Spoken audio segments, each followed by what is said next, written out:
มา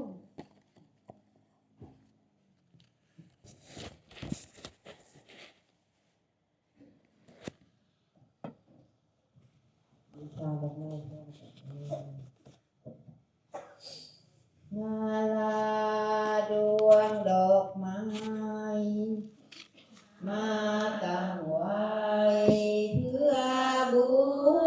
ชาขอบูชา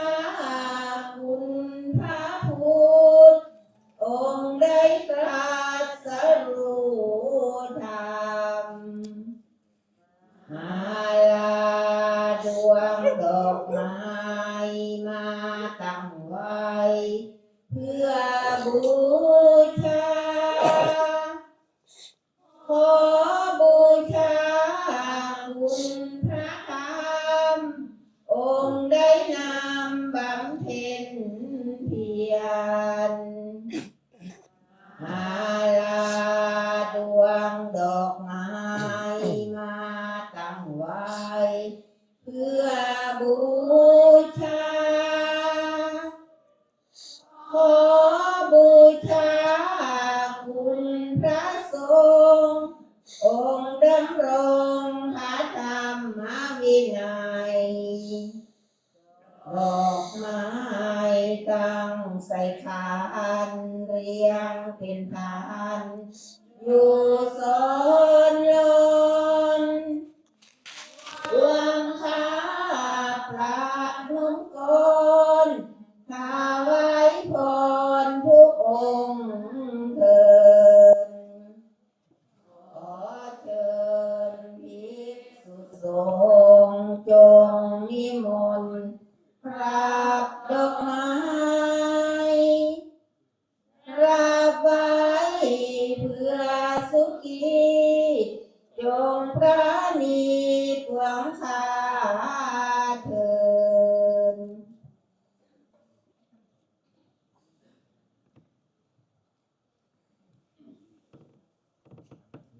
ข้า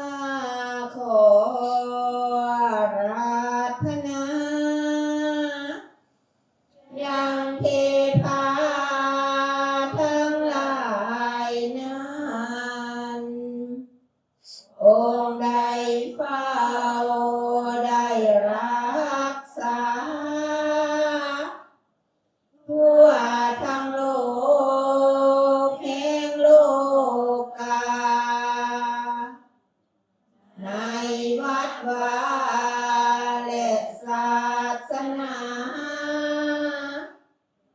ทั้งภูผาและหอมหวยทั้งต้นกล้วยและแนวเขาทุกแถบเขาและเทือนทามทุกหนองน้ำและวังพระในศาลาและขอบเขตในนิเวศและสหฐานในวิมานและปราสาทในอากาศและเวหาทั้งคงคาแม่น้ำใหญ่เทพดาพระองค์ใดมีใจใสด้วยศรัทธาจงเสด็จเข้ามา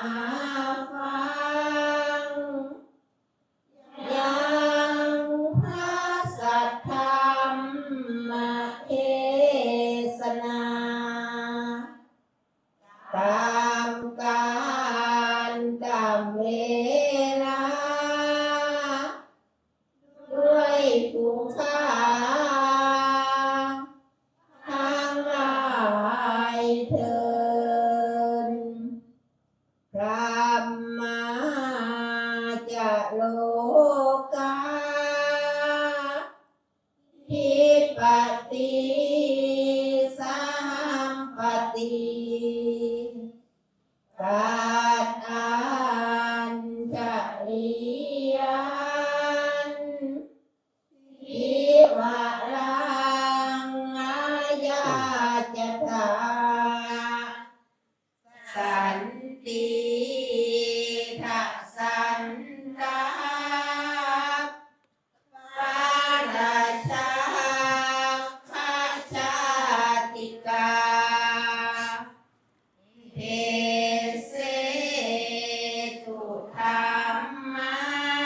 งอานุกรรมปิมังปัจจังสาธุ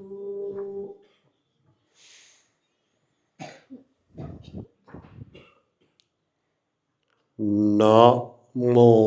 ตัสสะภะคะวะโตอะระหะโตสัมมาสัมพุทธัสสะนะโมตัสสะภะคะวะโตอะระหะโตสัมมาสัมพุทธัสสะ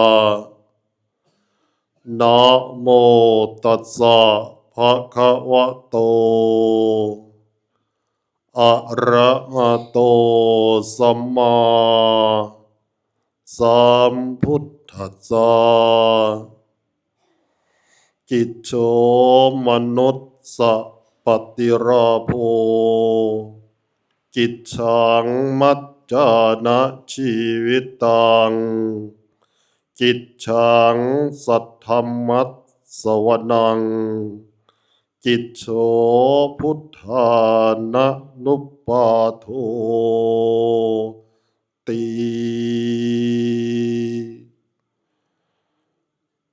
ณโอกาสต่อไปนี้จักได้น้อมนำเอาธรรมะอันเป็นคำสั่งสอนขององค์สมเด็จพระจินวรศาสดาสัมมาสัมพุทธเจ้ามาแสดงชี้แจงเพื่อประดับสติปัญญาของพุทธบริษัททั้งหลายตามสมควรแก่เวลาสืบต่อไป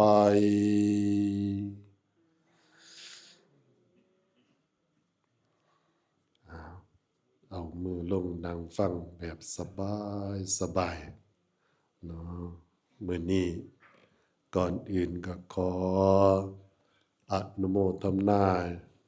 ในนามจิตนามใจสายทานศรัทธาโดยเฉพาะท่านพระครูภาวนาวิสุทธิวงศ์เป็นเจ้าอาวาสวัดศรีบุญเรืองเป็นเจ้าคณะตำบลหาดแพงได้เป็นผู้ดำเนินงาน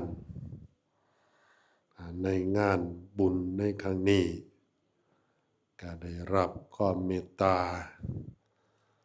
จากพระเดชพระคุณหลวงตาพระครูภาวนาจิตจาธรคณะสงฆ์วัดบ้านเกาบอ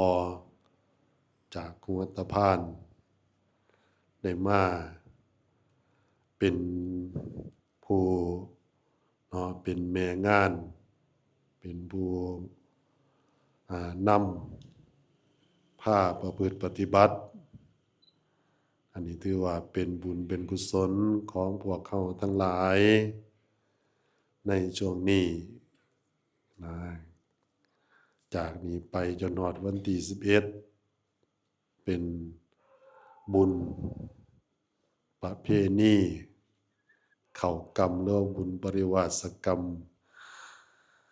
ที่วัดศรีบุญเรืองบ้านหาดแพงพี่น้องบ้านหาดแพงเฮาก็ได้ร่วมกันประพฤติปฏิบัติมาจักปีก่อนเมื่อคืนนี่เพิ่นเว้า29 ปีแม่นบ่29 ปีผ่านเลยปีที่29นี่ 29ปีนี่แม่นบ่อ่าโอ้บ่แม่นน้อยๆเนาะ29ปีเพิ่นเว้าเมื่อคืนนะเพิ่นอ่านรายงานเมื่อคืนนี่ก็แสดงว่าตั้งแต่พศใด41บ่41หรือ40จนลืมข่าวเนาะตั้งแต่40พุ่นน่ะปีนี้ก็69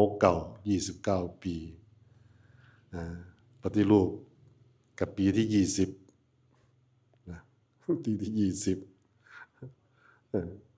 ตั้งแต่5069ปีที่20พอดีปี69เนี่ยถึงปีที่20พอเริ่มปี50อ่าก็ถือว่าบ่แม่นน้อยๆเนาะที่เฮาประพฤติปฏิบัติมารวมกันทำมาเป็นประจ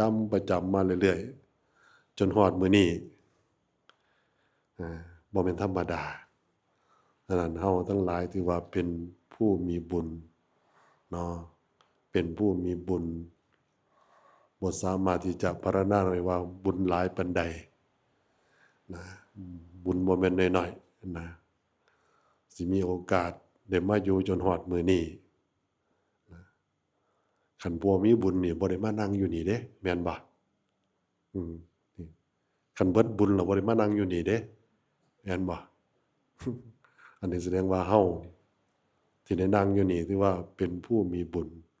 มีอายุมีลมหายใจอยู่ถึงวันนี้ถือว่าบุญนะฉะนั้นเฮาทั้งหลายก็รักษาบุญแล้วก็รักษาบุญเก่าไว้ทำบุญใหม่เพิ่มไปเรื่อยๆนะจนกว่าว่าชีวิตจะหาไม่นะอันนั้นการประพฤติปฏิบัติโดยเฉพาะพระเดชพระคุณหลวงตาเพิ่นก็แนะชี้แนะแนวทางในการประพฤติปฏิบัติมานี่ตลอดบ่ว่าอยู่ไสหลวงตาเพิ่นมีโอกาสได้ให้ชี้แนะแนวทางมันก็นำบอกบอกเพื่อเราจะได้เดินตามเพื่อจะได้มีแนวทางคันเฮาบ่มีผู้ชี้แนะแนวทางบ่มีผู้บอกก็บ่ฮู้นะเพิ่นพระเดชพระคุณหลวงตาเพิ่นได้ไปศึกษาอยู่ที่วัดบ่อชะเนงไปศึกษาด้านปริยัติธรรมอยู่หั่นตั้งแต่ปี2522อาตมาว่าจะออกโรงเรียนป .4 ได้2ปีวะอาตมาว่าจะได้อยู่ได้13แม่นน่ะเนาะ13ปีพศ22ว่าจะได้13ปีเพิ่นไปอยู่หั่นไปอยู่วัดบ่อชะเนงหลังจากนั้นมันก็ไปประพฤติปฏิบัติกับหลวงพ่อวัดปิดโสภารามจนแหละอาตมาได้ไปบวชนำจังได้ไปประพฤติปฏิบัตินำเพิ่นก็ไปเข้ากรรมนี่แหละไปเข้ากรรมเพิ่นก็พาเดินจงกรมนั่งภาวนาเดินไปเดินมาโอ้บ่ธรรมดานะส่วนสิมุม10มื้อเกียบใจขาดคือกันแหละบวชใหม่ๆเกียบใจขาดคือกันแต่ว่าอยู่ไปอยู่มาไปบ่หันไปบ่นี่แน่ก็เลยก็คือจังพออยู่ฉะนั้นว่าบุญเก่ากรรมเป็นบุญที่สำคัญที่พี่น้องบ้านเฮาได้สืบมาเรื่อยๆเนาะมื้อนี้อาตมาก็สิบ่ได้เว้าหยังหลายว่ายกสุภาษิตขึ้นเมื่อกี้นี่เนาะว่าจิตโสมนุสสะปฏิราโภกันว่าการเฮาทั้งหลายสิได้เกิดมาเป็นมนุษย์บ่แม่นของง่ายเป็นของยากส่ำใด จักยากบ่ยากแหละเนาะซุมื้อนี้แฮ่งยากเด้แม่นบ่ซุมื้อนี้แฮ่งยากแต่ก่อนนี่เพิ่นยังมีอย่างน้อยๆยัง4คน5คน6คนผู้ลางคน10เพิ่นก็มีแม่นบ่ต่ำๆก็5 6 4ขึ้นไปแม่นบ่อาซุมื้อนี้2บางคนก็ผู้เดียวบางคนว่าบ่เอาซ้ำเห็นบ่แต่ว่าเขาเจ้าประกาศอยู่ว่าอาตมาฟังข่าวอยู่มื้อหนึ่งก็ว่าเด็กน้อยเกิดปี2568บ่หลายเดะบ่หลายนับปีน้อยลงอะนะคนประเทศไทยเฮาเท่าใด60กว่าล้านเกือบ70ล้านล่ะแต่ว่าคนบ่เกิดคนเกิดนี่บ่ถึงล้านพศ2568ที่ผ่านมาแค่400,000กว่าคนหนึ่งแสดงว่าน้อยอีหลีเดะอย่างน้อยๆมันต้องได้จักล้านหนึ่งก็ว่าอย่างน้อยๆให้ได้จักล้านหนึ่งแต่ว่าได้ยินเขาเจ้าว่าหยังก็เขาเจ้าสิออกกฎหมายนั่นออกกฎหมายนี่มาแต่ว่าโอ้สนุกเนาะแต่ว่าหลายอย่างแต่ว่ามาพิจารณาเบิ่งบ่ได้เกิดง่ายๆเด้นะเนาะเพิ่นเว้าแต่ว่ามาคิดเบิ่งว่าสิได้มาเกิดนี่บ่แม่นธรรมดาเพิ่นอุปมาไม้ไว้ยากส่ำใดเห็นว่าเปรียบเหมือนมีเต่าตาบอดตัวหนึ่งอยู่กลางทะเลหลวงนั้นมีบ่วงหนึ่งบ่วงก็บ่ได้ใหญ่ส่ำพ่อเต่าตาบอดตัวนั้นสิป้อนหัวเขาได้100 ปีเต่าตัวนั้นสิโผล่ขึ้นมาแล้วพยายามสิเอาหัวนั่นซุบเข้าบ่วงให้ได้นึกเบิ่งแล้วมันสิเข้าง่ายๆอยู่บ่สิยากส่ำใดวะแต่ว่าการที่จะเกิดมาเป็นมนุษย์นั้นยากกว่านั้นอีกนะเพิ่นอุป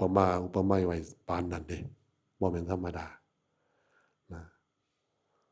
การเกิดมายากก็ยังว่าคักแล้วแม่นบ่อันที่ยากกว่าการเกิดนี่แม่นหยังบัดญาติโยมว่าแม่นหยังยากกว่าการเกิดเกิดมาก็ว่าแม่นยากกว่าแฮงแล้วเนาะส่วนสิเกิดมาได้นี่จังมาปฏิสนธิอยู่ในครรภ์ของแม่ฮู้ว่าลูกมาอยู่ในท้องแล้วก็ประคับประคองประคบประหงมส่วนสิออกมาส่วนสิได้เกิดโดยเฉพาะมื้อเกิดแฮงลำบากเนาะอันนี้พระเดชพระคุณหลวงตาเพิ่นเว้าให้ฟังประจำคันพระเดชพระคุณเว้ายามใดนี่โอ๊ยอาตมาลุ้นนำคือกันเด้นะเนาะมันเจ็บส่ำใดเอาไว้นะอันนี้ว่าการเกิดว่ายากแล้วแต่ว่ายากกว่าการเกิดนั่นยังมีอีกนะยังมีอีกเด้ยากกว่าการเกิดนี่คือข้อที่2นี่เห็นว่าจิตสังมัจจานะชีวิตตังการที่รักษาชีวิตให้มันอยู่แบบสบายนะเกิดขึ้นมาแล้วจะประงบประหงมรักษาอัตภาพร่างกายตั้งแต่พื้นเท่าฮอดปลายผมจากปลายผมฮอดพื้นเท่าอยากให้มันอยู่ดีสบายบ่ให้มันลำบากยากกว่าการเกิดแม่นบ่เนาะญาติโยมสิเข้าใจดีดอกว่ามันยากส่ำใดแต่ละมื้อแต่ละเว้นนี่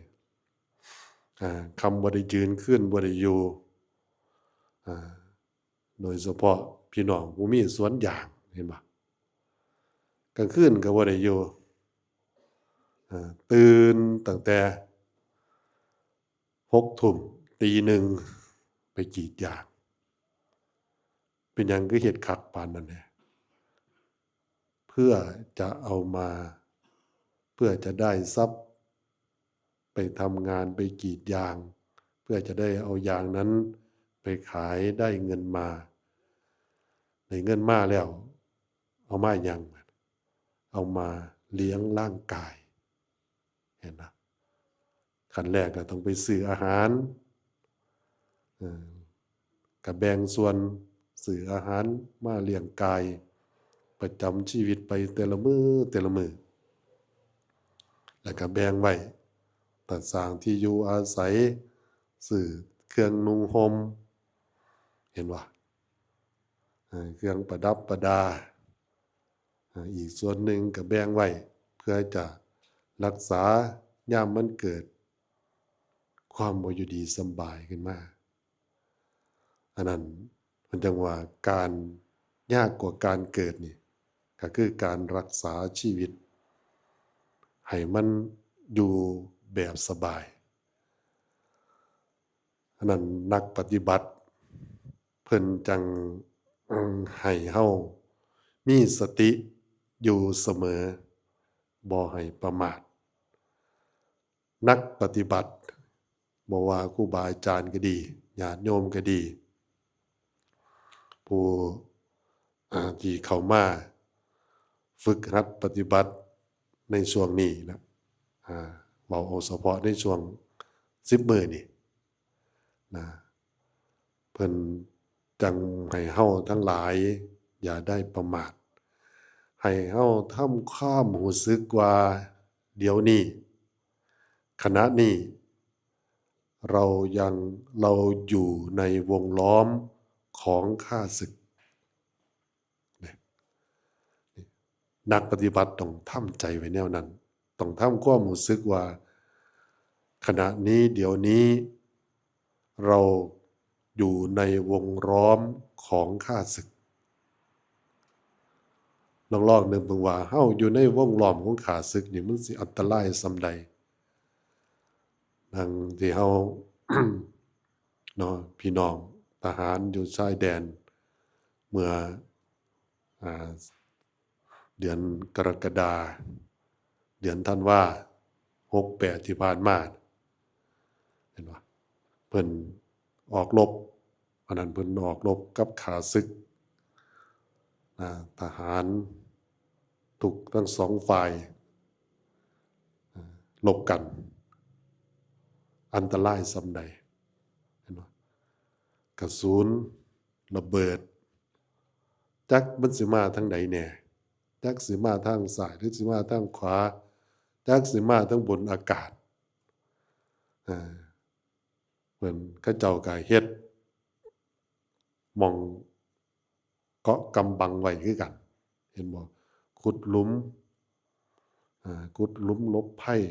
เฮ็ดบังเกอร์ไว้เฮ็ดหม้องหลบบอกไงว่าฐานที่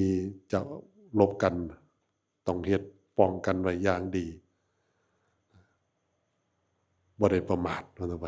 เผลอบ่ได้เฮาก็คือกันนะในขณะนี้เฮาอยู่ในให้ทำจิตทำใจว่าให้ทำความรู้สึกว่าขณะนี้เราอยู่ในวงล้อมของข้าศึกศัตรู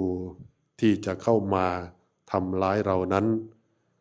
มาทุกทิศทุกทางเนี่ยมาทุกทิศทุกทางทางซ้ายก็มาทางขวาก็มาทางหน้าก็มาทางหลังก็มาทางบนก็มาเฮ็ดจังใดล่ะนะเพิ่นจังให้มีสตินะโดยเฉพาะนักปฏิบัตินี่มันสิข้าศึกสิสอบแล้วทดลองนี่สิมาทดลองเพิ่นสิมาทดลองทางที่เขามานี่ หลายทางเนาะทางใดแน่ทางที่เขามานี่ มี6 ทางทางที่ข้าศึกจะเข้ามาลบกับนักปฏิบัติคือทางตาเห็นบ่สิมาทางตามาทางหูมาทางจมูกมาทางลิ้นมาทางกายมาทางใจนะมีทางที่ขาศึกจะโจมตีเข้ามามีทาง6 ทางมีปองประตูไว้6 ปองที่เขาเจ้าจะเข้ามาโจมตีเฮาเฮ็ดจังใดล่ะจังสิป้องกันไว้ได้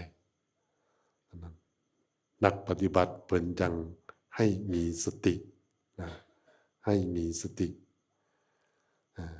ที่พระเดชพระคุณหลวงตาเพิ่นสิย้ำประจำเห็นไหมให้มีสติทางตา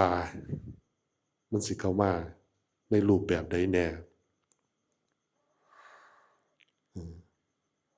เมื่อตาเห็นรูปเราจะทำอย่างไรจิตใจของเราจึงจะไม่กระเพื่อม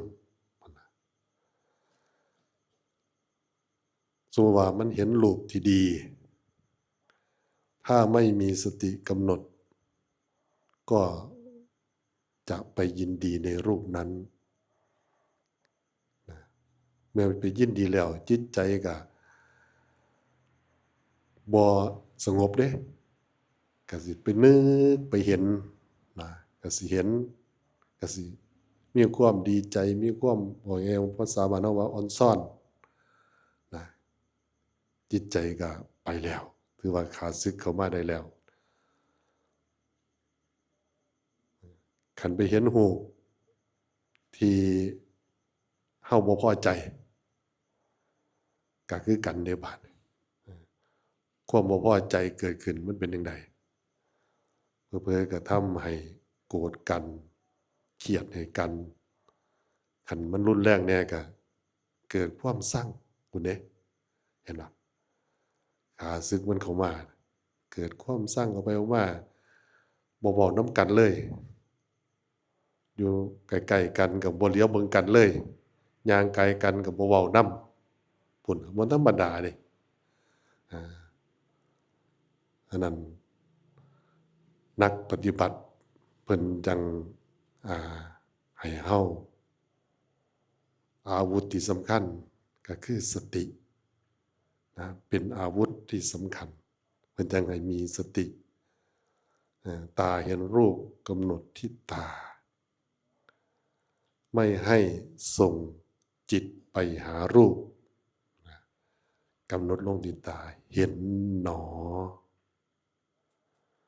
มันงามเฮาก็ฮู้ว่ามันงามอยู่มันบ่ดีเฮาก็ฮู้ว่ามันบ่ดีนะแต่ว่ากำหนดลงที่ตานี่เห็นหนอก็เบิ่งใจเฮามันเป็นจังใด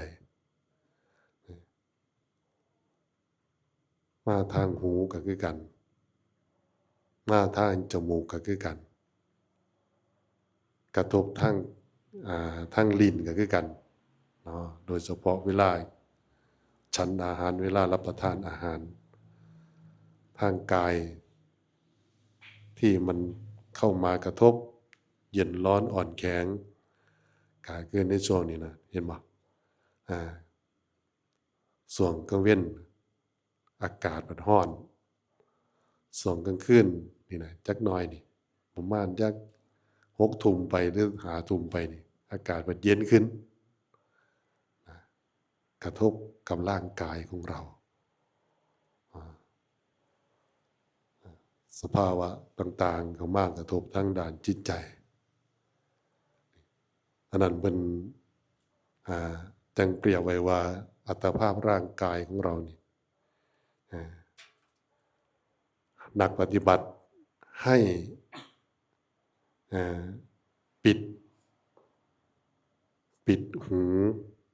ปิดตาปิดจมูกปิดปากให้ปิดเป็นว่า ในส่วนที่เขาอยู่ในเวลาที่ครูบาอาจารย์พาเดินพานั่งอันนี้คือขณะที่เราฝึกเราต้องทำตามที่เพิ่นแนะนำทำตามที่เพิ่นพาประพฤติปฏิบัติคือเขาฝึกเอาให้มันได้ในขณะนี้ก็คือว่าเราฝึกอยู่ในขันเปรียบเทียบกับทหารคือว่าเขาฝึกอยู่ในค่ายยังบ่แม่นท่านได้ออกรบแท้เด้บ่ได้ออกรบแท้นะเราฝึกอยู่ในค่ายนะสู้ว่าเขาออกไปจากนี่นะออกจากภาคปฏิบัติไปเลยแห้งสิคักกว่านี้นะจักเป็นอีหยังล่ะสิเข้ามาทางตาทางหูทางจมูกทางลิ้นทางกายทางใจของเราอ่าอันนั้นเฮาทั้งหลายพี่น้องทุกผู้ทุกคนว่าเราได้อัตภาพร่างกายมาโดยยากก็จริงอยู่แต่ว่าขณะนี้เดี๋ยวนี้เราได้มาแล้วเฮาได้มาแล้ว ได้มาแล้วเราจะรักษาอัตภาพร่างกายของเรานี้ให้มันอยู่ในโลกนี้ก็ยิ่งยากถึงเป็นยากปานใดก็ตามให้ญาติพี่น้องครูบาอาจารย์ทุกรูปทุกด้ามก็ให้ดีใจลดว่าถึงว่าอัตภาพร่างกายเราจะรักษามันยากเท่าไหร่ก็ตามแต่ว่าเดี๋ยวนี้ขณะนี้เรายังมีลมหายใจอยู่เรายังมีลมหายใจอยู่เฮาเฮ็ดจังใดเราจะรักษาอัตภาพร่างกายที่เราได้มาโดยยากนี้ให้มันเกิดคุณค่าให้มันมีราคาและก็บ่ให้มันเสียไปกับกาลเวลาโดยเปล่าประโยชน์นะว่าข้าศึกที่เข้ามาโจมตีเราทางตาทางหูทางจมูกทางลิ้นทางกายทางใจเฮ็ดจังใดเราจะป้องกันไม่ให้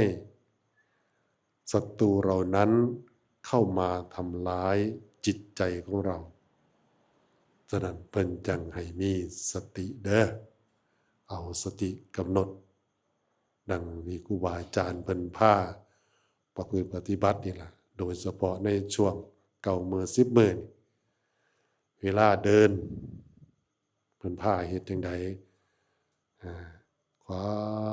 ย่างหนอซ้ายย่างหนอก็เดินนำเพิ่นกำหนดนำเพิ่น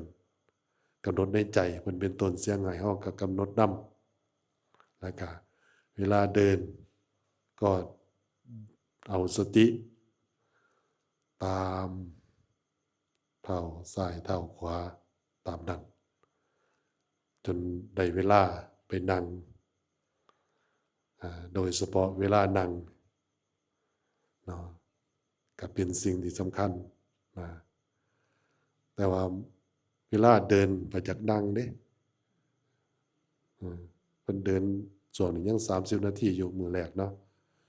เวลาเดินนี่มันก็แปลกอยู่นะเวลาเดินคืออยากนั่งอยากนั่งนะบัดหาไปนั่งแล้วบาดนี้นั่งไปแนวไปอยากลุกมาเดินระวังกันต่อไประวังมันสำคัญอยู่ได้วันนี้นะอันนั้นเพิ่นกำหนดให้30 นาทีเดิน30นั่ง30ก็พยายามคันเป็นไปได้คันมันอดทนได้อีหลีก็พยายามให้มันถึง30 นาทีจึงค่อยขยับได้ยินเสียงเพิ่นให้สัญญาณน่ะจังค่อยขยับแต่คันมันบ่ได้อีหลีเด้เฮ็ดจังได๋โอ้มันคือใจมันสิขาดคักอีหลีเด้นี่คันบ่ขยับนี่แม่นบ่ก็เอาสติกำหนดลงที่หัวใจซะก่อน อ่าอยากขยับตัวหนออยากขยับตัวหนอจังค่อยขยับออกนั่นสิก็ได้นะอันนี้ว่าถึงว่าเฮาทั้งหลายได้เข้ามาประพฤติปฏิบัติสู้กับศัตรูคือศัตรูภายในส่วนศัตรูภายนอกมันก็หนีอยู่ดอกนะแต่ว่าศัตรูภายในนี่บ่มีผู้ใดป้องกันให้เฮาเด้ศัตรูภายนอกมีทหารเพิ่นมีผู้เพิ่นรับผิดชอบอยู่แต่ว่าศัตรูภายในที่จะเข้ามาลบเฮานี่เข้ามาทำลายเฮานี่บ่มีผู้ใดป้องกันให้นะมีแต่ตัวเฮาเองเท่านั้นจะป้องกันตัวเองเฮ็ดจังใดเฮาจังสิป้องกันไว้ได้อันนั้นก็ขอขึ้นอยู่กับแต่ละบุคคลจะได้ใช้สติปัญญาใช้ความสามารถของตนอันนี้มันศัตรูอีกอันหนึ่งก็บ่เป็นธรรมดาเด้คืบคร้านเข้ามาซุมื้อคือกันศัตรูตัวนี้บ่มีผู้ใดอยากให้เข้ามาดอกแต่ว่าทุกคนต้องเจอผ่านการเวลาไปมากตัวใดแฮงเจอหลายเนาะศัตรูคือความแก่เห็นบ่ความแก่นี่ก็เป็นศัตรูคือกันอยู่เด้อ่าความแก่ของสังขารของร่างกายของเฮานี่ก็เป็นศัตรูอันหนึ่งคือกันเป็นหยังคือว่าเป็นศัตรูเห็นบ่แก่มากคักๆเฒ่ามากคักๆนี่มันก็บ่ได้ดังใจสิเดินจงกรมน้ำหมู่ก็บ่ได้ดังใจสินั่งภาวนามันก็บ่ได้ดังใจบ่ว่าเดินจงกรมนั่งภาวนาล่ะแม้แต่ทำจิตส่วนตัวจะกินข้าวจะอาบน้ำจะไปนักไปเบาส่วนตัวอีหลีนี่ก็ยังลำบากอันนี้ความแก่มันคืบคลานเข้ามานี่บ่เป็นธรรมดาบ่มีผู้ใดอยากได้บ่มีผู้ใดอยากเจอแต่ว่าศัตรูตัวนี้เกิดขึ้นกับทุกคนป้องกันได้บ่ได้มีทางเดียวคือว่าเฮ็ดจังใดล่ะในขณะนี้เดี๋ยวนี้เราก็ยังไม่แก่ถึงขนาดนั้นถึงว่าเราแก่แต่ว่าร่างกายของเรายังพอที่จะใช้ได้อยู่เฮายังพอที่จะบังคับให้มันพาเฮามาได้อยู่เฮายังพอสิจะบอกร่างกายทุกส่วนนี่ให้มันทำตามเฮาได้อยู่อย่างมือเฮาพามาเฮาบอกมันว่าเอาเข้าใส่ปากให้เฮาแหน่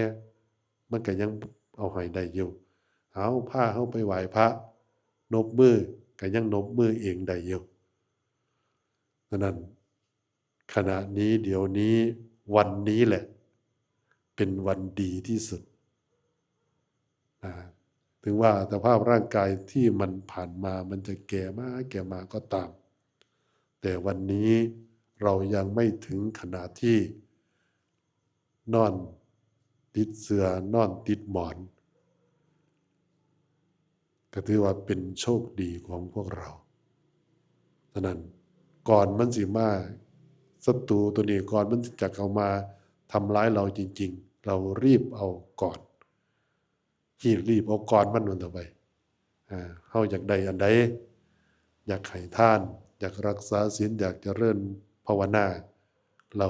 รีบทำเอาบ่ต้องไปรอจะรอพรุ่งนี้ได้ไหม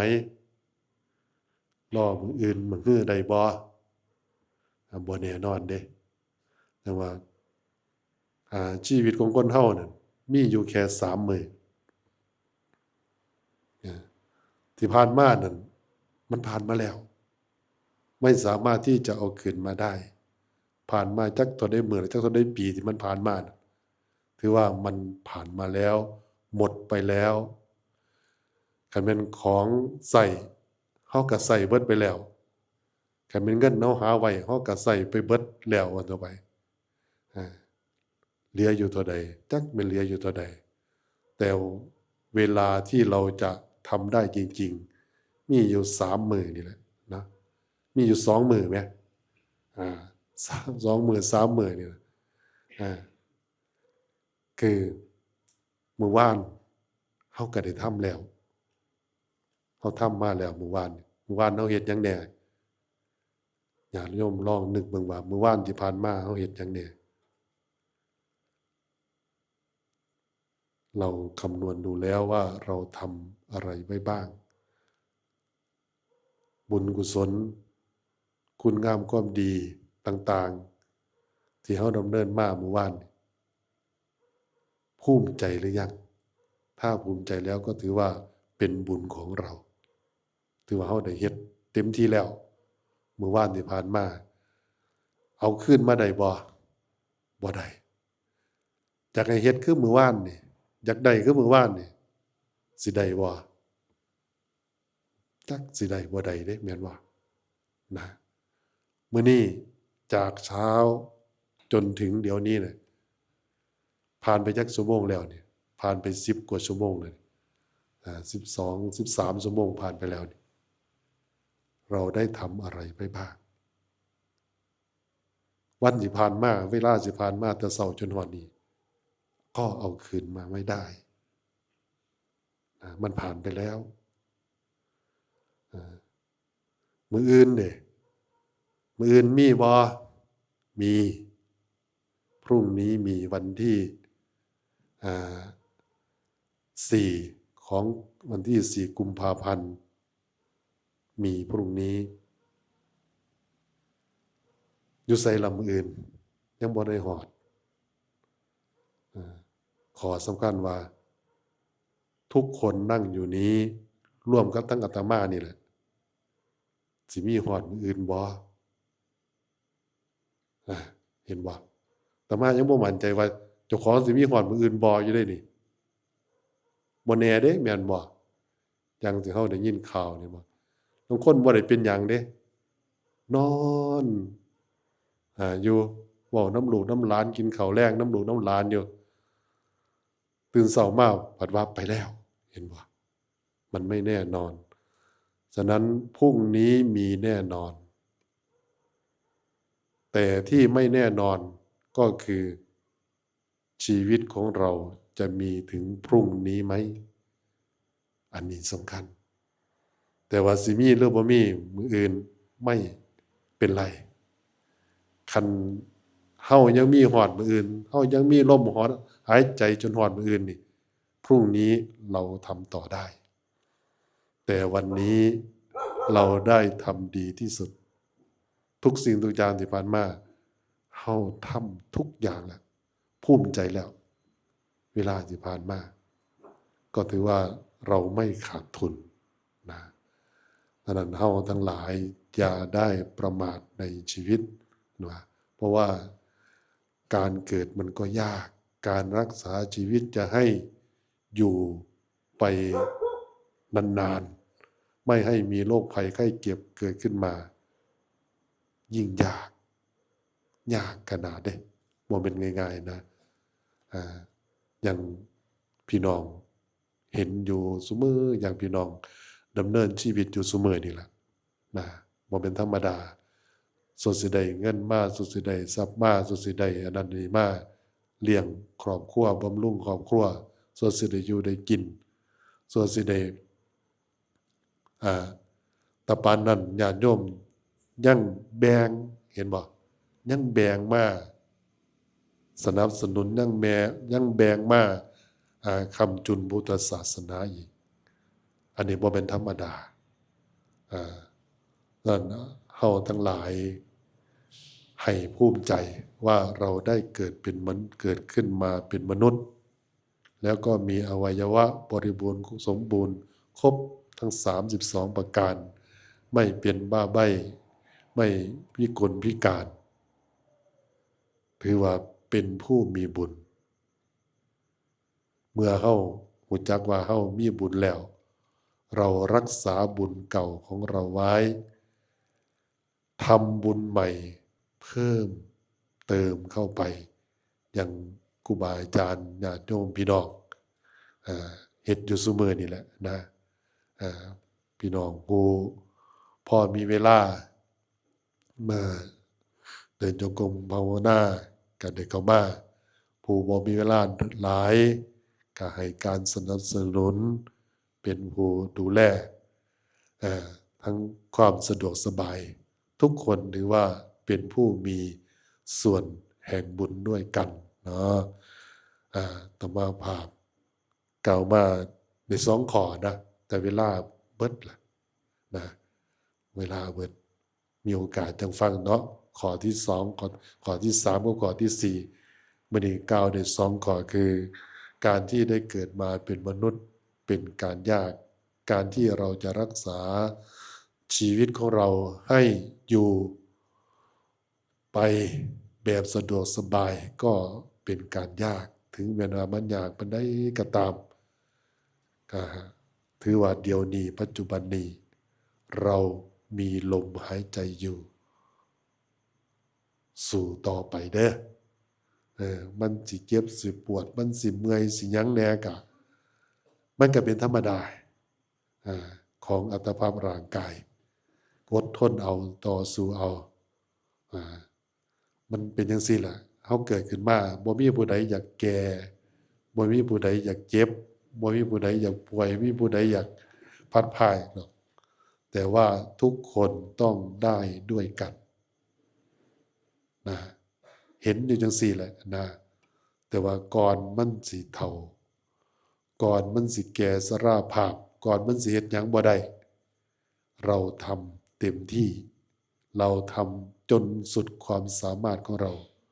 อันนี้ถือว่าเป็นบุญของเราฉะนั้นมื้อนี้อาตมาก็ได้กล่าวมาเนาะก็ขออนุโมทนากับญาติพี่น้องทุกคนผู้ที่ได้เข้ามา